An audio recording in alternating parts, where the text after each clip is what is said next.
जाके क्या कर रहे भाई, ओल्ड मुंबई को एक्सप्लोर कर रहे हैं और यहाँ पे स्लम, स्ट्रीट फूड, हमारी फेवरेट जितनी भी चीजें जगह हैं एक्सप्लोर हो रही हैं। आप चले देख लेते हैं वीडियो, जबरदस्त की होगी। अस्सलाम वालेकुम, welcome back to my Indian travel series. मेरा नाम सनी है और आज मैं पहुंच गया हूँ मुंबई। आजकल मुंबई एक्सप्लोर करेंगे। मैं कोशिश करूँगा कि जो मेन जो सिटी वाली बाइक है वो कम है इस व्लॉग में। जहाँ पर जहाँ की मुंबई की ख़ास स्पेसिफिक चीज़ें हैं ना, वो मैं आपको दिखा सकूँ। मतलब एक धोबी घाट, वो काफ़ी मशहूर है। यहाँ पे बताया जाता है एशिया का सबसे बड़ा ओपन एयर धोबी घाट। वो काफ़ी इंटरेस्टिंग मुझे लगता है। वहाँ पे कैसे लोग काम करते हैं, क्या चलता क्या है वहाँ पे, मतलब मूवीज़ वगैरह में देखा हुआ है। एक तो वो जाके देखेंगे। और अभी जिस इलाके में फिर रहा हूँ ना, इसको ये कहते हैं धारावी स्लम। और ये बताया जाता है कि एशिया का सबसे बड़ा स्लम यही है। स्लम को वैसे तो डिफ़ाइन करना थोड़ा सा मुश्किल है, लेकिन जो उसका वैसे मफहूम है ना, मोर लेस वो ये होता है कि सिटी के बीच में एक कंजस्टेड एरिया जहाँ पर बिल्डिंग्स की हालत भी ज़्यादा अच्छी ना हो, लोगों का वहाँ पर लाइफस्टाइल भी ज़्यादा अच्छा ना हो। मतलब काइंड ऑफ जो गरीब है ना उस सिटी के, वो इस इलाके में रहते हैं, उस इलाके को स्लम बोलते हैं। तो मैं भी यहीं से अपना आज व्लॉग शुरू कर रहा हूँ। उसकी रीज़न ये है कि मैं यहाँ करीब ही कहीं रुका हुआ था, तो मेरे लिए ईज़ी था यहाँ से स्टार्ट करना। बस तो मेरे ख्याल से ये मुंबई का व्लॉग स्टार्ट करने के लिए बहुत अच्छी प्लेस नहीं थी, क्योंकि मैं इसके पास रुका हुआ था, तो मैं अपना दिन का स्टार्ट यहीं से कर रहा हूँ। तो पहले थोड़ा स्लम ये एरिया एक्सप्लोर करेंगे, आपको ये एरिया दिखाता हूँ, इसके थोड़े फैक्ट्स जाता हूँ। बाकी जो दिन की प्लानिंग है वो फिर मैं आपको साथ साथ बताता हूँ। अच्छा, घरों की सूरत हाल तो आपको यहाँ पर नज़र आ ही होगी। छोटे छोटे घर हैं, वो भी बहुत पुराने। नीचे लोगों ने दुकानें बनाई हुई हैं, ऊपर छोटे छोटे घर हैं जिनमें यहाँ पे लोग रहते हैं। अरे इतना कंजस्टेड एरिया है, 2 किलोमीटर में बताया जाता है कोई 12 से 15 लाख लोग रहते हैं इस एरिया में। इस वजह से इनको थोड़ी थोड़ी जगह मैसर आती है अपने घर बनाने के लिए और रहने के लिए।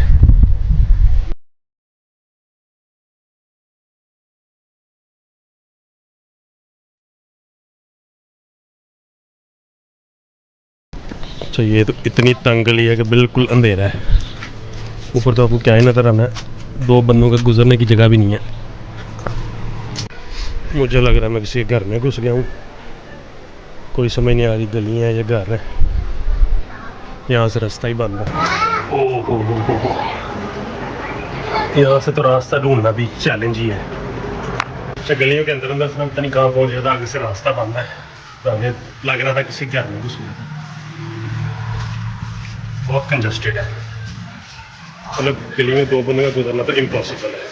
ये चाय मिलेगी यहाँ से कहीं से, होटल कहीं पे है? चाय यहाँ पे, चाय आगे के लेफ्ट है, यहाँ पे सामने दिख जाएगा। तीसरे दुकान में मिल जाएगा। ओके, धन्यवाद।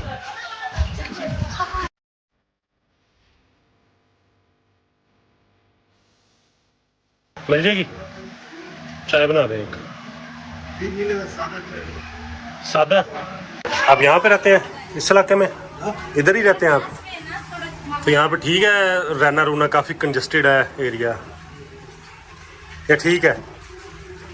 अच्छा, अंकल का मूड ठीक नहीं था। यहाँ पर ये हो सकता है कि मैंने गलत बंदे से गलत सवाल पूछ लिया, शायद इस बारे में मुझे नहीं पूछना चाहिए। चलो वैसे कुछ और इन्फॉर्मेशन कलेक्ट करने की कोशिश करते हैं।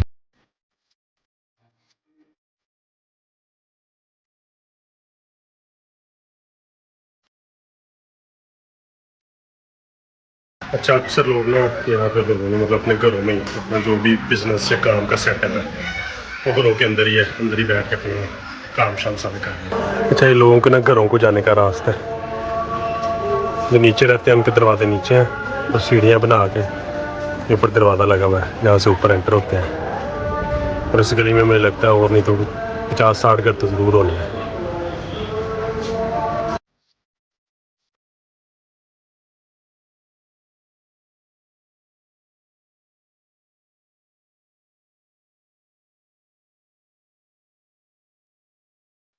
आइसक्रीम है आपके पास? फालूदा नहीं है? नहीं, फालूदा नहीं। और मिल्क शेक भी नहीं है? नहीं। ठीक है, मैं देख लेता हूँ। भैया फालूदा मिल जाएगा? फालूदा, एक फालूदा बना दे। फालूदा दे दो।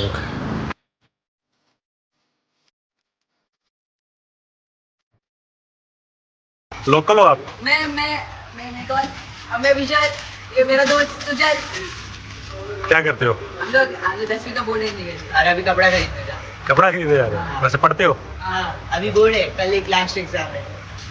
तो उसके बाद 6 महीने छुट्टी। 6 महीने छुट्टी। ये थोड़ा चमड़ी कर, मैं जाऊंगा अपने गाँव। आप कहाँ से हो? गाँव से? मैं राजस्थान से हूँ, ये बिहार से। तो आप यहाँ से पढ़ने आए हो? कहाँ पर रहते हो? इधर ही इस एरिया में? तो उसकी क्या वजह यहाँ पर रुक रहे गए? पढ़ाई। बाकी इतना बड़ा मुंबई है। बिजनेस, पापा का बिजनेस। अच्छा, पापा का बिजनेस है इधर। राजस्थान कहाँ से हो? राजस्थान अपना भरतपुर से। भरतपुर से। मैं भी राजस्थान से आया हूँ कल परसों। चलो ठीक है, धन्यवाद।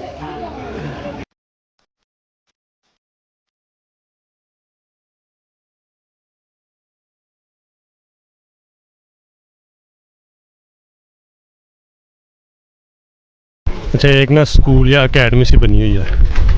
आगे आपको मैंने दिखाया था कि जो क्लिनिक है वो भी इन्हीं घरों में, छोटे छोटे क्लिनिक, छोटी छोटी एकेडमीज, स्कूल्स, क्योंकि इतनी सी आबादी में इन्होंने सारा कुछ मैनेज करना है इतनी सी जगह पे।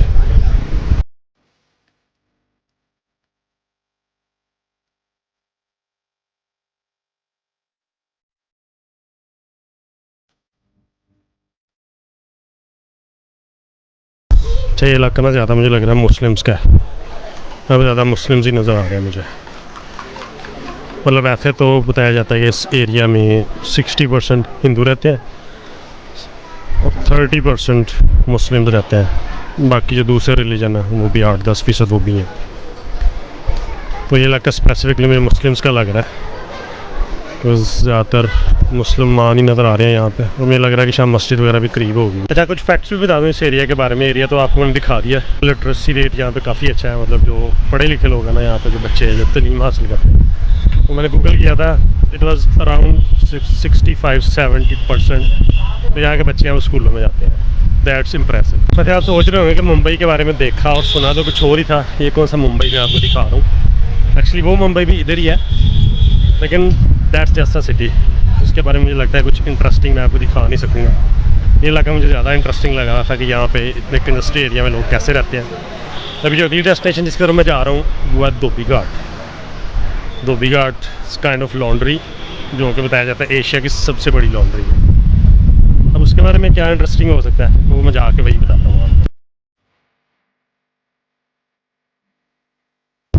लास्ट मेरे ख्याल इस धारावाई में भी काफ़ी हैं अपने मुस्लिम्स, इस एरिया में भी।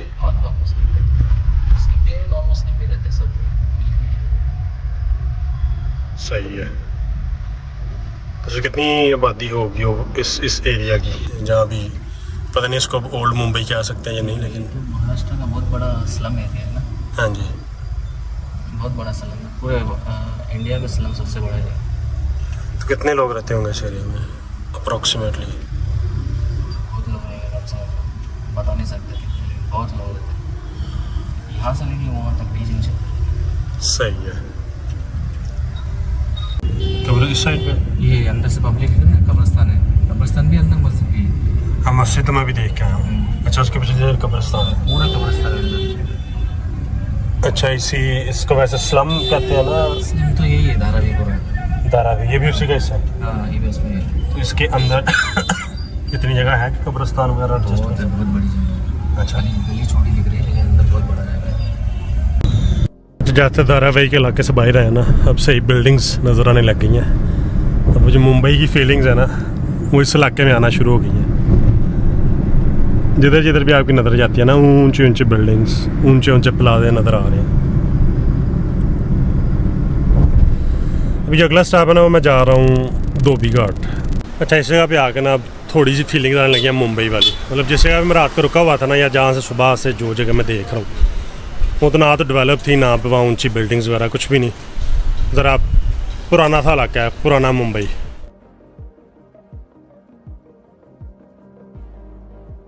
इसकी थोड़ी सी हिस्ट्री ये है कि ब्रिटिश ने ये बनवाया था 1870 में। उस वक्त उन्होंने सोचा था कि यार एक धोबी घाट होना चाहिए जहाँ पे कपड़े वगैरह आवाम अपने दिलवा सकें। तो उस वक्त से ये चल रहा है।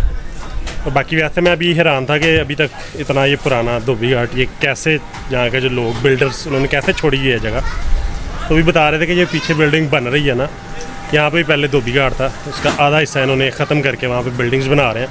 और 2 साल का इनको भी टाइम दिया हुआ है कि ये जगह इन्होंने खाली करनी है 2 साल में, और यहाँ पे भी बिल्डिंग्स बन जाएंगी। तो 2 साल के बाद ये धोबी घाट यहाँ पे नहीं मिलेगा। अच्छा, अभी धोबी घाट के ना अंदर फिर रहा हूँ, और यहाँ पे ना जगह जगह सारी मशीनें लगाई हैं। अच्छा, जो पहले कॉन्सेप्ट था ना, ये जो मूवीज़ वगैरह में दिखाया जाता है कि हाथ से कपड़े धो रहे हैं, उसका ट्रेंड काफ़ी कम हो गया। अब ज़्यादातर उन्होंने यहाँ पर मशीनें लगाई हैं, मशीनों के साथ ही ये सारे कपड़े धोए जा रहे हैं और ड्रायर जो उनके साथ सुखाए जा रहे हैं और फिर खुश्क करने के लिए थोड़े बहुत ऊपर डाल देते हैं।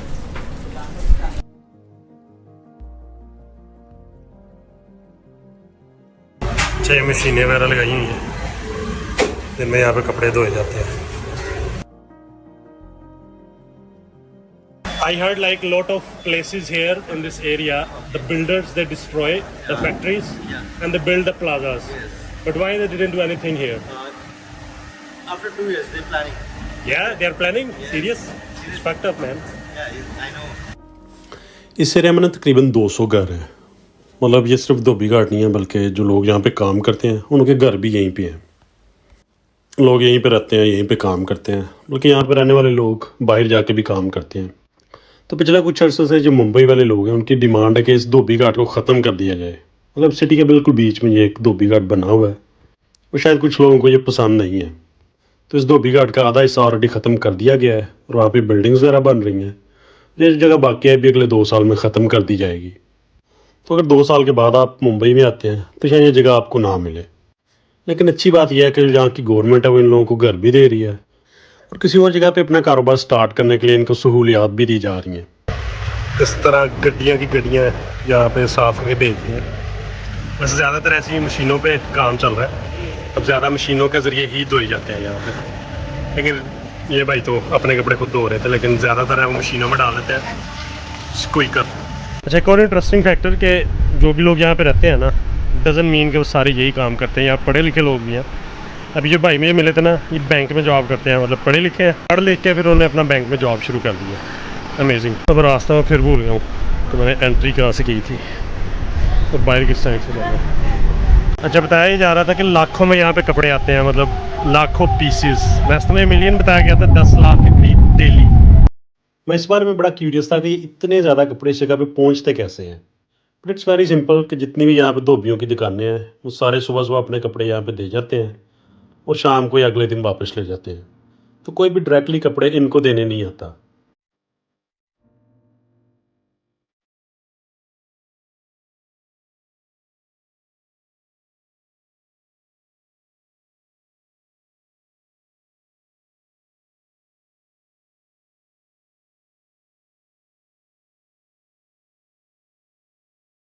अच्छा, अभी मैं पहुंच गया हूँ गेटवे ऑफ इंडिया। मतलब ये लैंडमार्क है मुंबई का। जब भी आप मुंबई के बारे में सर्च करते हैं ना तो ये पॉइंट आपको ज़रूर मिलता है। इसकी थोड़ी सी हिस्ट्री है कि 1911 में ये बनाया गया था। जब ब्रिटिश किंग जॉर्ज V उसने जब इंडिया आना था, क्योंकि उस वक्त सफ़र ज़्यादातर समंदर के ज़रिए किया जाता था, तो इस जगह से वो एंटर हुआ था। तो उसको वेलकम करने के लिए एक्चुअली ये गेट बनाया गया था। उसके बाद ये यूज़ होता रहा। जो बाकी इंपॉर्टेंट पर्सनल जो बंदे ब्रिटिश गवर्नमेंट के होते थे, उन्होंने जब ट्रैवल करना होता था तो मोस्टली यहीं से वो ट्रैवल करते थे। और बाकी 1948 में जब ये ब्रिटिश एम्पायर यहाँ से चले गए थे आज़ादी के बाद इंडिया की, तो ये आखिरी पॉइंट था जहाँ से उन्होंने इसको लेफ़्ट किया था। तो उसके बाद इसको भी हिस्ट्री में एक ख़ास अहमियत हासिल है इस गेट को। अभी यहाँ पे ना कोई कंसर्ट चल रहा है इस गेट के बिल्कुल सामने। मतलब ना तो कोई अच्छी पिक्चर ले सकते हैं और ना अच्छी तरह वीडियो बना सकते हैं, तो इसलिए अंदर से उठ के बाहर आ गया हूँ, यहाँ आकर ज़रा चिल कर रहा हूँ। अभी मेरे बिल्कुल सामने ना ये ताज होटल है। This is the second landmark of Mumbai. मतलब इसकी भी एक बहुत लंबी चौड़ी हिस्ट्री है। ये मेरा ख्याल से 1903 में ये होटल बनवाया गया था। तो जिस बंदे ने ये होटल बनवाया था ना, उस वक्त यहाँ पे कोई एक होटल होता था वेस्टर्न होटल, तो उसमें उसको एंट्री की इजाज़त नहीं थी मिली, तो उस वक्त ने ज़िद में आके फिर ये वाला होटल बनाया था। और इस वक्त जो इंडिया के सबसे बेहतरीन होटल हैं उनमें से एक होटल ये है। जब ये होटल बनाया गया था ना, उस वक्त यहाँ पे सारी फैंसी चीज़ें जो बाकी मुल्कों से इन्होंने इम्पोर्ट की थी, मतलब एक तो इंडिया का ये पहला होटल था जहाँ पे बिजली थी, और फिर उसके बाद जो पंखे वगैरह थे वो इन्होंने अमेरिका से मंगवाए थे। जो इन्होंने अंदर बाथ वगैरह जो डिज़ाइन थे उसके वो इन्होंने तुर्की से, और इस तरह और भी कई चीज़ें, एलिवेटर जर्मनी से, इस तरह करके ना उन्होंने डिफरेंट मुल्कों से उनकी जो इम्पोर्टेंट चीज़ें थी वो सारी उन्होंने इंटीग्रेट की थी इस होटल के अंदर। लेकिन अभी भी जो इस होटल का स्टैंडर्ड है दैट्स वर्ल्ड क्लास। मतलब अभी लिटरली मैंने प्राइस चेक की थी कि एक रात अगर यहाँ पर रुकना हो तो 26,000 से स्टार्ट हो रहा है, which means 300-350 euros. It's not very expensive. अगर आप यूरोप पर्सपेक्टिव से देखें, एक्सपीरियंस के लिए शायद पे किए जा सकते हैं, लेकिन मोस्टली मेरा इंटरेस्ट नहीं होता लग्जरी में, तो इसलिए मैं बहरहाल यहाँ पे नहीं जा रहा। तो बाहर से ही बस देखना था ये लैंडमार्क, ये देख लिया। अब यहाँ से निकलते हैं। जो मेरा अगला पॉइंट है वो यहाँ पे है मोहम्मद अली रोड, जहाँ पे जाकर ज़रा खाने शाने ट्राई करने हैं, तो अब उस तरफ मैं निकल रहा हूँ। अच्छा, पिछले 1 महीने में ना आज मुझे पहले दिन ज़रा फैंसी गाड़ियाँ नज़र आई हैं। मतलब पूरे 1 महीने में मुझे सारी टाटा सुजुकी जो इनके लोकल मॉडल हैं वही नज़र आ रहे थे, क्योंकि ये ताजमहल होटल है यहाँ पे, तो उसकी वजह से यहाँ पर मर्सिडीज़, BMW, उनके अच्छे अच्छे 7 सीरीज़ अच्छे मॉडल्स भी नज़र आ रहे थे। पर ये जितनी भी दुनिया यहाँ पे खड़ी थी ना, ये सारे यहाँ पे आए हुए थे इस होटल के बाहर खड़े हो गए तस्वीर बनवाने। Just imagine. मैं तो बहरहाल आया था, मुझे थोड़ी इन्फॉर्मेशन कलेक्ट करनी थी, थोड़ी इन्फॉर्मेशन आप लोगों को देनी थी।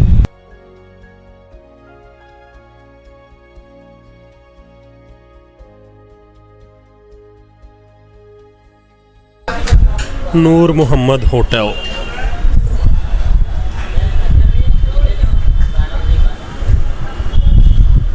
नल्ली न्यारी देसी घी बीफ, चिकन संजू बाबा। भैया हलाल है ना यहाँ पे सारा? हलाल है। अच्छा, इसमें भी नल्ली न्यारी और इसके साथ भेजा, न्यारी प्लस भेजा, देसी घी का तड़का सब मिक्स होकर रहता है, बहुत अच्छा। यही ले आया। यही दे दे, तो एक रोटी दे दे। एक रोटी दे दे, नान है तो नान दे दे, बटर नान में बटर नान दे दे। लग तो कमाल रही है। नल्ली न्यारी भेजा अंदर डाला हुआ है इन्होंने, और साथ घी और साथ बटर वाला नान। अमेजिंग, लग रहा है मज़ा आएगा।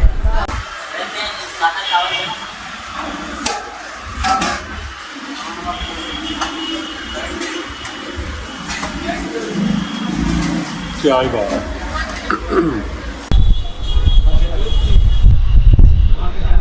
जिनकी मैंने पहले दफ़ा नहारी चमचे के साथ खाया, अमेजिंग टेस्ट।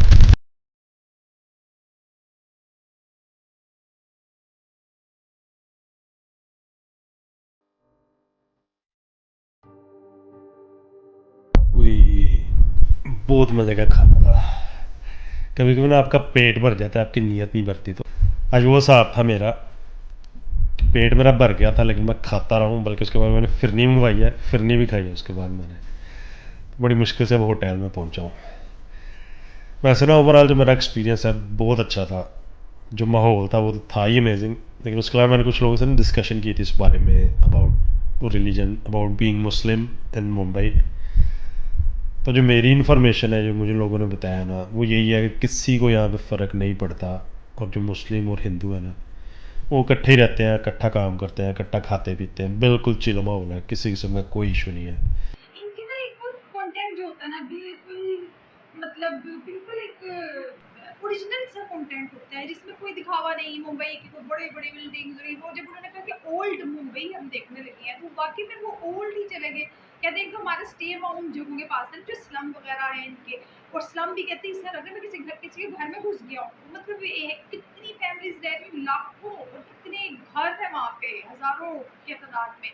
और लोग मतलब छोटे छोटे से पोर्शन है घरों के, ऊपर सीढ़ियाँ जा रही हैं, नीचे भी रह रहे हैं, ऊपर भी रह रहे हैं, और ऐसी गलियाँ दिखा रहे हैं वो अंदरूनी लाहौर की तरह। मतलब जहाँ पे एक बंदा, दो इकट्ठे भी नहीं आप गुजर सकते, एक टाइम पे एक ही गुजर रहा है। तो इतना पुराना और कॉन्सेप्ट वो कैसे रह रहे हैं। इंडियन हिंदू भी हैं और मुस्लिम्स भी हैं।